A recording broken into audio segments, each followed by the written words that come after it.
સમર્થ માનવ ગૌરવ ફાઉન્ડેશન પ્રેરિત સમર્થ ભારત ઇવેન્ટ આયોજિત મિસ અને mrs Kutch 2025 beauty pageant NKT college સભાગૃહ થાણા ખાતે યોજાયો હતો.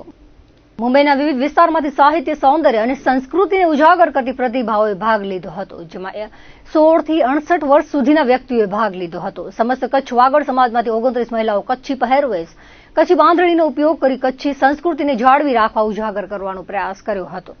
જેમાંથી વિજેતા કવિતા ઠક્કર પહેલા રનરઅપ, અલ્પા ભદ્રા બીજા રનરઅપ, જુલી ગોસર અને ત્રીજા રનરઅપ સંગીતા ગંગરે જીત હાંસલ કરી હતી. વિજેતાઓને ક્રાઉન, સેસ અને સ્મૃતિચિહ્ન આપી સન્માન કરવામાં આવ્યું હતું.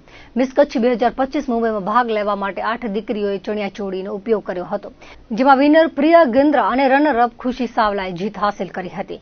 વિજેતાને ક્રાઉન, સેસ અને સન્માન ચિહ્ન આપી અતિથિ વિશેષ નાનજી ઠક્કરે સન્માનિત કર્યું હતું.